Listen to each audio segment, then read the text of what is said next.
Hello các bạn, salut tout le monde.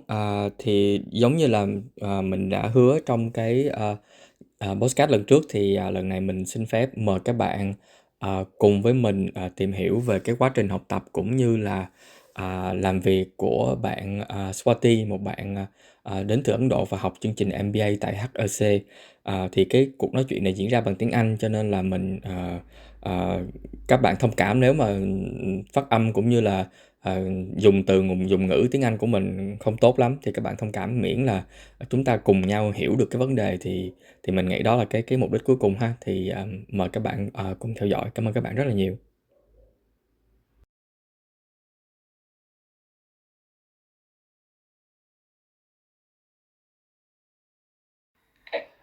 So hello everyone, salut tout le monde. So today I would like to introduce our really special guest for the channel's study approach as the age of 30. We have Swati, who is graduate from MBA from the Econ of HEC. So hi Swati. Hi, how are you? Yeah, I'm good. It's really honest to have you with us today. So, before starting the conversation, so can you please help us introduce yourself? Maybe just like your background before the MBA and your background currently is what is you're doing for the moment. Yeah, thank you. Honor is all mine. My name is Swatie Hasija. I am born and raised in Delhi, in India. Yep. And before my MBA at HEC, I had, in my undergraduation, done a bachelor's in technology in electronics and communication. And right after my BTech, I went for an MBA in finance from an Indian B school in a dual country format, wherein I was in Dubai for a bit, for almost 6 months. Then I went to France to ESC Rennes for an exchange program, and then I was back to India. From my B school in India, I got selected in a leadership program in one of the tech companies in India. It was an MNC, but based out of India. Yeah. And there I did multiple roles around product management, sales, financial modeling, corporate strategy, account management, and even helped set up Internet of Things practice in the organization. From there, I moved on to a corporate strategy role in another tech firm where I was mostly looking after deal strategy, deal commercials, and contracts. And from there, I started my career in consulting. I moved on to Accenture, where I was part of the tech consulting strategy team.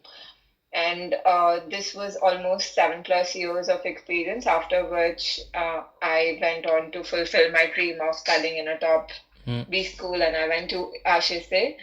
And from HEC now, I am working with Amazon in London in a strategy profile. I'm with Amazon Business, and my Mm. role is called a Senior Strategic Adoption Manager. I help B2B businesses grow with Amazon Business.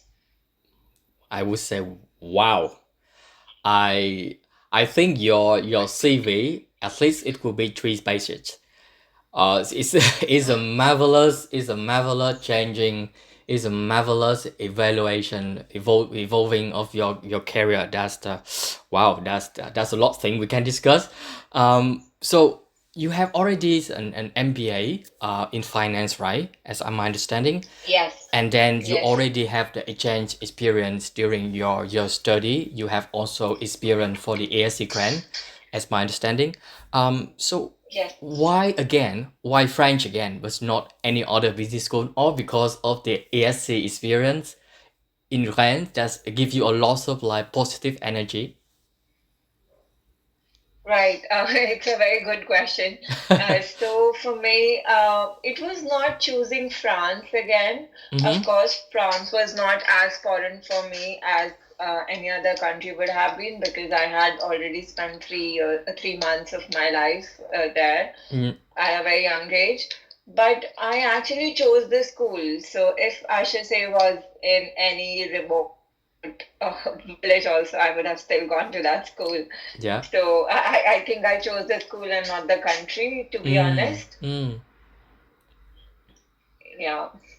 So why HEC is like honestly, there was a gut feeling. Yes. HEC had this pull on me that no other school did. Of course, there are practical reasons to choose HEC as well. As you know, that HEC is known for producing CEOs, right? Uh, Yes. like so, of course, I want to grow to be a CEO one day. So I had this pull at HSA for becoming a CEO. I thought that going to HSA can help me transition to that role in the future. And also, almost 50 plus nationalities come to a single batch of HSA, and the batch size is not huge. In my first MBA, the batch size was 600, and that was too much for me. Like I hardly had any personal attention, and Really? Six uh, hundred?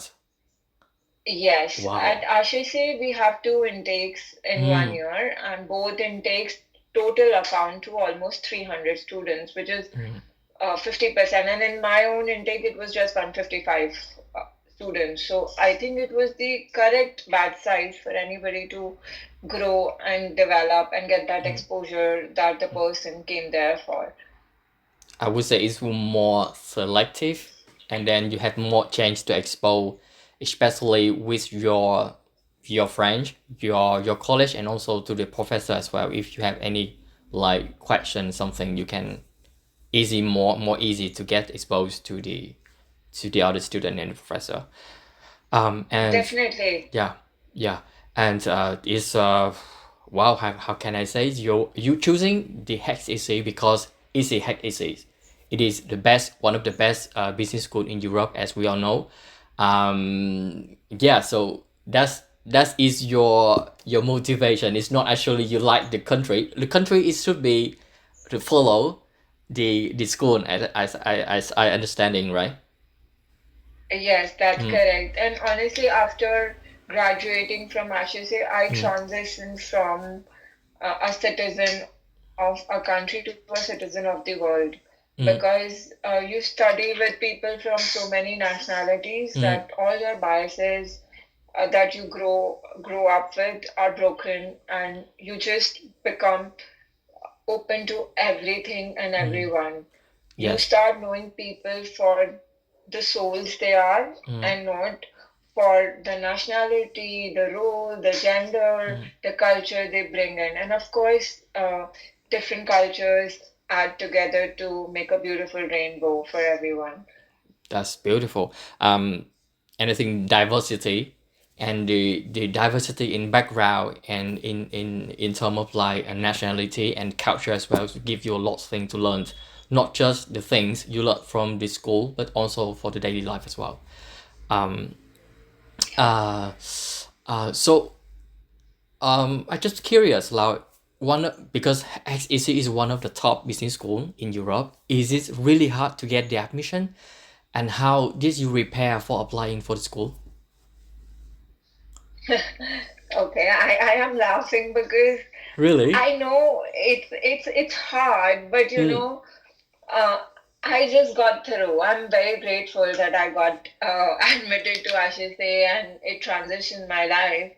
It is definitely hard, but I wouldn't know because I was so much into it. Like, I did not want to go to any other place but HSA. I knew it in my heart that I only want to go to HSA. So I was so focused on HSA that I couldn't see anything So, else at the time.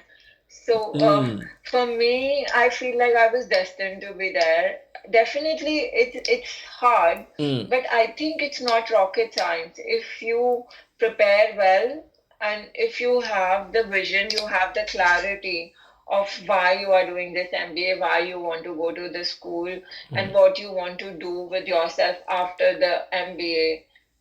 I think you just have to have that strength of character and be transparent in your application and in your interview. And that's the key to get into HSA because HSA is not only about your experience and your GMAT, GRE score, mm, your application essays. It's about your character. And mm, I just believe the admissions committee uh, is so good. They can see through you.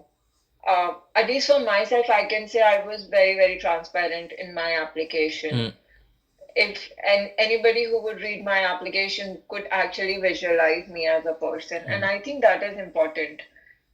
I think that's I feel your passion when you talk about the school. So I think if I would the admission from the school, I would know she just loved the school. Get me in. I really love it. There's no any other school. I just want get me HEC. Okay, that's I think that's the really good advice for the student who really love the school. I think the passion for the school, beside of the MBA, is also key value for the success for any kind of the application, for sure. Um, and yes, so you mentioned about GMAT. So actually, does it requires really high result for the GMAT, or like it's okay for you? So when I got my GMAT result Mm, that day, I was sitting and crying. Because I got a 690 on my GMAT and I was expecting to score anywhere between 740 to 750 mm, because I was doing really well on my prep test. But there was this slight moment during my exam where, mm, I knew from that point that it's all mm, downhill. So I was very disappointed with my GMAT score. And at the time, I was sitting with my brother, and mm. my brother told me one thing that right now you're crying, but you'll get into your dream school, and after that, it won't matter. I would like to do the same advice from your brother. 690s is already high. And I think for the most of the European business school, they don't need really high GMAT from my understanding because they more value for your personality, your passion, your background, your diversity, and that's what I understanding from the conversation so far. But again, 680 at 90, right? It's not really like 90, bad. yeah. It's not bad at all. It's already good. You just like need a 10 point more and you get like 1% already for the club of the 700 GMAP. So there's nothing to be patient about. And do you get any scholarship? The school any give you any supporting for financing or something? No, I did not get any scholarship Mm, because I was very late in applying to the batch. So for the Jan intake, I mm, only submitted my application mm, mid of October. So that was, I think, the last round in which I applied. So I think all the scholarships had already been long gone by then. mm, But I think the key to getting a scholarship is one, knowing all the scholarships that are available, mm, doing that research in advance, and then second, applying to the initial rounds of a school mm, when all the scholarships are available. I think those two are very important to nail a scholarship. And of course, for different scholarships, there is a different process. For certain scholarships, you have to write application mm, essays because there are certain scholarships that are offered by the school, and then there are certain scholarships that are offered by some organizations mm. across Europe. So Yeah. those organizations might require you to produce certain essays. Oh, okay, I understand. So it's just because of the timeline, and I know you're busy, really busy at your time of the application. You're working at the same time and you're doing the apply admission for the same time. There's no way you can do like perfectly for both. Yeah, that's just pity, but I think yes, that's also information important for the student, the next students to be well informed. Um, Yeah. Okay, we talking a little bit more about your life, like how you feel your life in Paris, like your life in France during the time in MBA for HEC. Yeah, HEC Paris is called HEC Paris, but we used to joke about it and we used to say HEC almost Paris because it's not in Paris, it's in Julian and Josas, which is a little far from Paris. I understand. So, my life at HEC was great. I was living in a campus. Mm-hmm. It's a huge campus, a beautiful campus. We had student housing. We had studios to ourselves, Mm, and there was a lake on the campus. There was a forest on the campus. We even had caves. So it was very good, the experience of living there, because Mm. uh, I don't think I would ever get to live on such a beautiful campus again in my life. I mean, I would be living in different cities, but not that campus again, right? So Yeah. it was once in a lifetime experience, Mm. and we had everything, all kinds of facilities in the campus. We had sports fields. We also had a couple of cafes, Mm. um, and we used to have a lot of activities in the campus. So it was really good. Mm.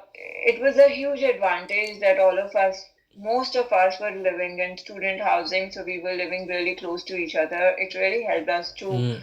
network and build those bonds So amongst ourselves. so they did it for purpose.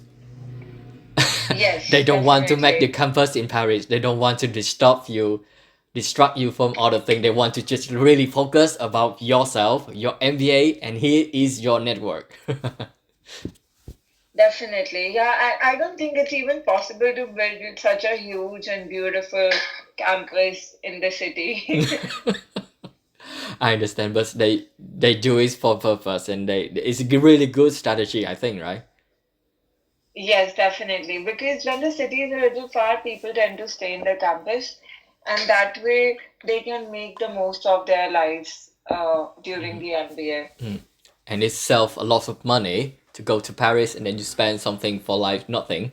Like myself, I'm sorry, I'm doing another business school in French, and it's not an MBA, so I think it's quite like easy, like a master in marketing, and for Hmm. me is quite easy to learn. So we spend a lot of time like cafe, going out, hanging out, and it add up like nothing at the end. I think had to say they're doing is for purpose and it's really good. It's work for the MBA because you need really focus on your study, and that I think there's a lots of things you have to do during this coursework, and yeah, is a must to be isolated.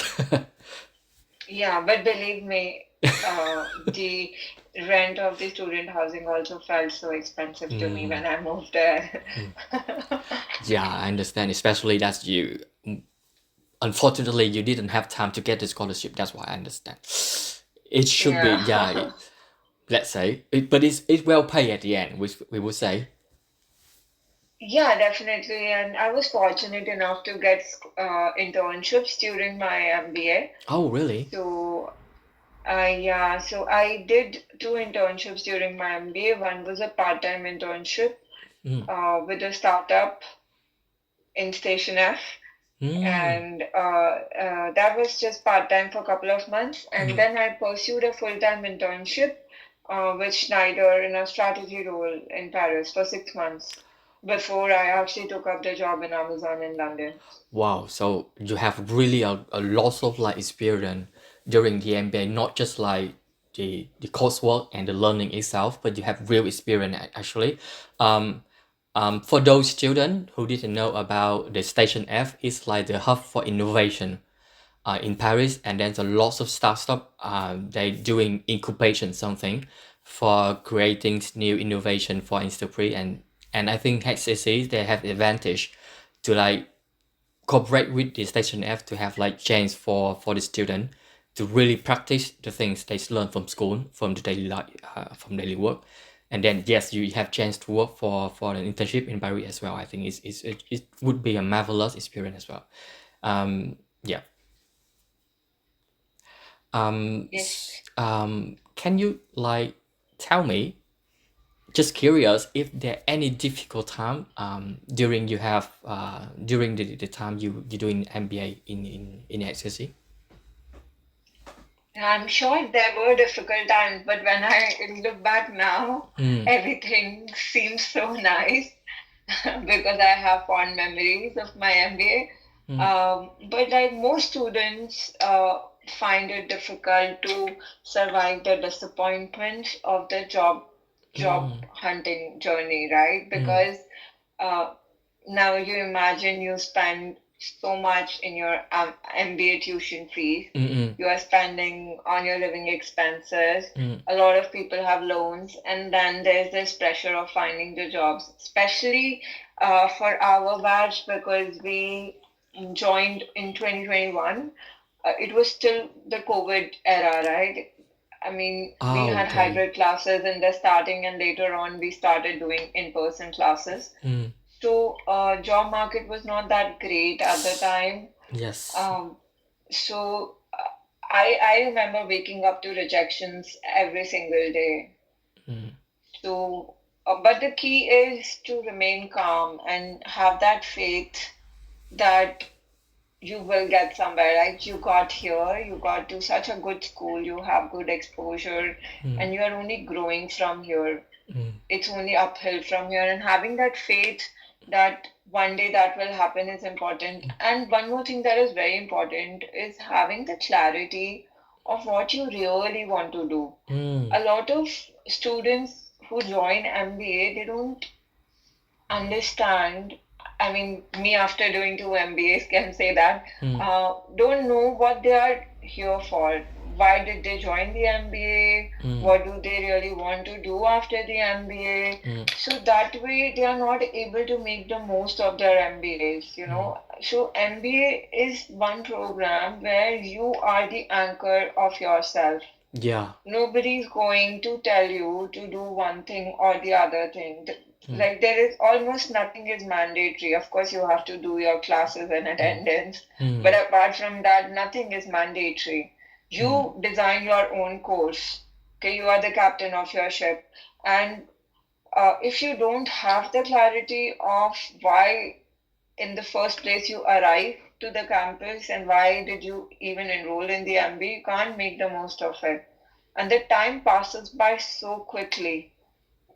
I still think that my MBA went in a blink of an eye, you Yeah. know. Yeah. So so it's important to have that clarity of what all you want to do. You cannot do everything on the campus. Mm. There's FOMO, fear of missing out, right? Everybody faces that FOMO because there is so much to do that everyone wants to do everything, but then that's not practically humanly possible. So Yeah. it's important to carve out your own unique path during the MBA.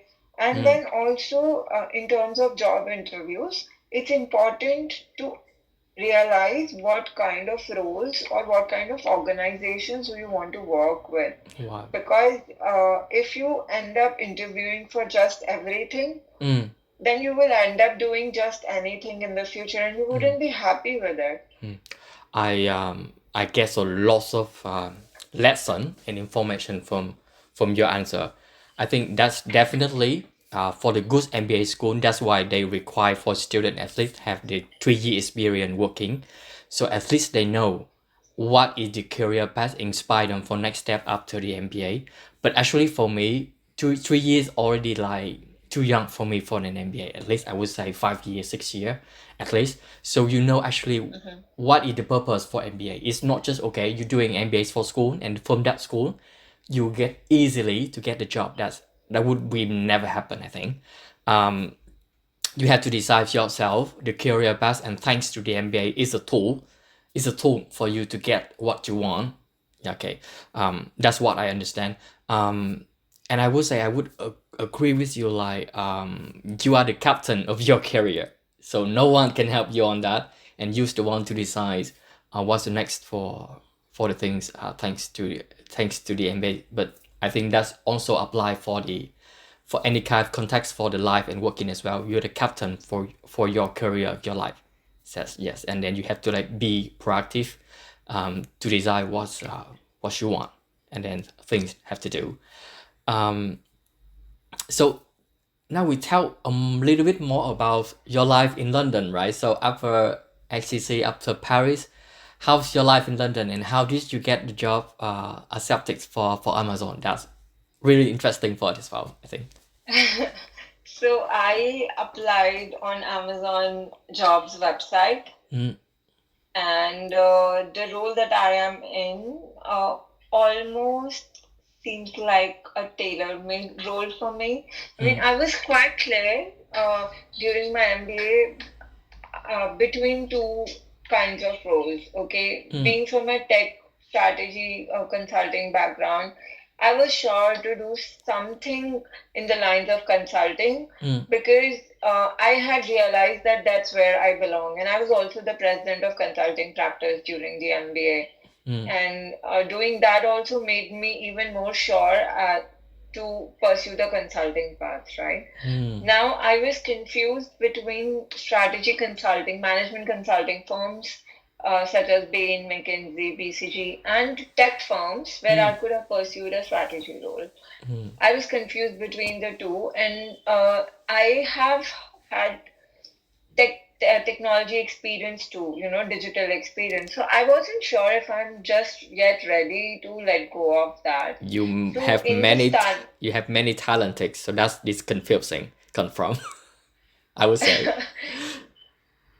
so yeah, and also given I started my career in a leadership program, Mm, I had worked in so many roles that I had lost the specialization in any one area.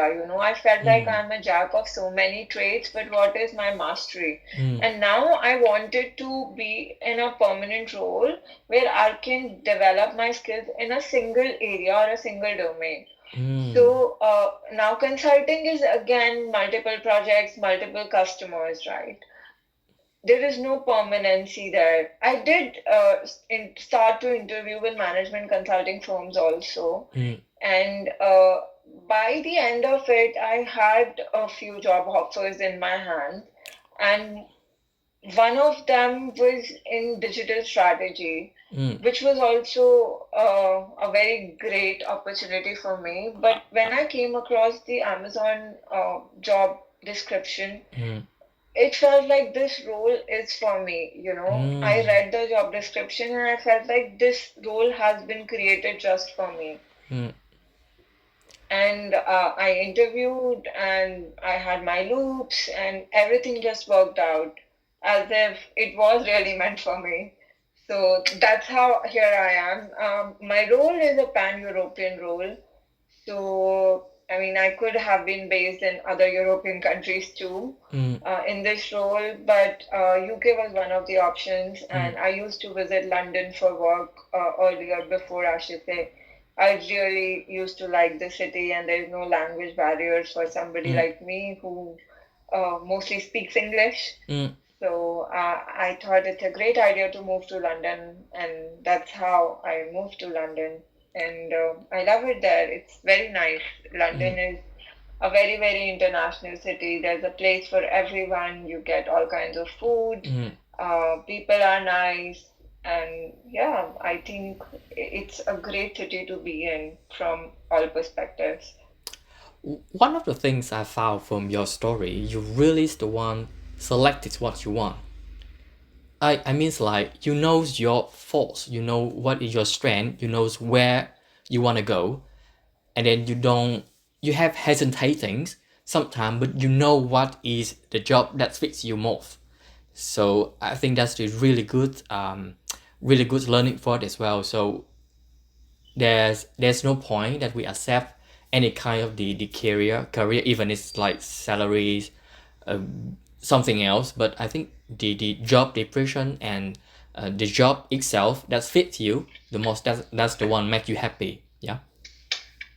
Yeah, that's true. And like I've come across a lot of people who may ask this question that how do you really figure out what you Mm, really want to do? mm, Because that's the most difficult part. Once you mm, know that, then you have the direction and then you just mm. have to put efforts. Yeah. So So I mm, would say one should not jump into doing an MBA straight away. mm, One should experiment, like early years of your career is the time where you can experiment and mm, try different kinds of jobs, different kinds of roles, mm, and see for yourself. Like, for example, you may be very, very good in numbers, okay? mm, But when you start doing the job, you might not enjoy the role as much. So, being good in one thing and really wanting to do that thing are two different things, mm, right? So I would say it's important to experiment during early stages of your career to mm. get the clarity, and then one should go for MBA when Yeah. they know where they are headed. very, very valuable advice for all of us, including me. I need to understand really about myself before doing an MBA. You know, I didn't do any MBA, even I have the scholarship for MBA before, but I think that I'm not ready for it. So maybe in the Oh, future, I will look back on the advice and then let's see. you are so funny. Thank you. So at the end, I think the MBA is worthy to do from your point of view, right? Definitely. Mm, mm, yeah. Yeah, I mean, if you want to transition your job role, you want to transition your location, Mm, uh, definitely people do MBA for these two purposes. But mm, also, I think once you rise in an organization, mm, uh, right after the MBA, if you want to calculate the uh, return on investment, yep. as people call it, it's very hard. You wouldn't see a lot of return on investment or ROI Mm. right after the MBA. But as you grow in your career and you rise up to leadership positions, that's where the MBA will make a difference for you. And that's make the MBA from top business school different from the other, I would say. Yeah, I hope so. Surely, surely. Soon in the future, I think you got the higher role, and especially like let's say someday I saw your picture on the Fortune 500. Oh, Maybe thank you so much. we You are so never know. kind. We never know. Yeah. So I think we come to the end of the conversation. I think I really enjoy it. And your story inspiring, you sharpen the thinking for me as well. And I think a lot of people would appreciate for the information. Maybe just last question before we ending Yeah. the conversation. So besides and any things that you have share with us, is there any advice, any like consulting information that you give to the future MBA, the people, the student who want to pursue the MBA? Any other kind of notice for them? Yeah, one thing that I'd like to say for any MBA aspirant is believe in yourself. Mm, You know, people might say 10,000 things. My personal example, personal experience, when I got a 690 on my GMAT, mm, I reached out to the marketing person at HEC, and the person advised me to not apply for January intake because it was just 2.5 months mm, away, right? And mm, the person told me, and these were the words, you will not get it, is what I was told. mm, And I was advised to apply to September intake. But I had so much conviction in myself, and mm. I knew it in my heart that I have to apply for January intake, and this is the place I'm going to be in. I don't know how, but I had this surety in my heart. Mm, And everybody around me was asking me not to apply to January intake, but I still went ahead and applied, mm, and I got it.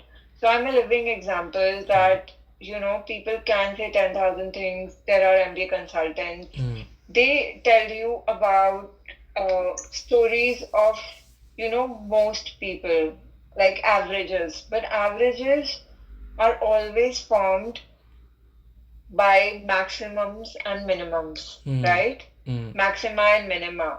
mm, So please do remember that don't blindly follow the averages. mm. Believe in yourself, listen to yourself. Your body, your heart, your mind will guide you. You just have to be aware and be there to listen to yourself. Listen to your own voice and act accordingly. Wow. I I would say bravo for the end advice, and then thank you for that. I really think that there's a lot of thing we have learned from your story. Thanks you again, Swati. And I hope it is not just the end of the conversation. We may invite you sometime if there are any other topics you want to share with us. And you are really like welcome anytime to come back for our channel. Thank you, Swati. Thank you so much, Tung. I really enjoyed being here today, and I hope your amazing talk show can help a lot of aspirants out there. It's only like 400 follower. I hope in the future, at least for like this year, I can reach like 1,000 But let's see, For and sure. I do really hope that the good and the your attitudes, your positive energy, and your story could like impact to other people as well. Thank you for that. Yeah, Thank you so much. thank you, Swatie. Bye bye. See you next time. Bye. See you next time. Bye.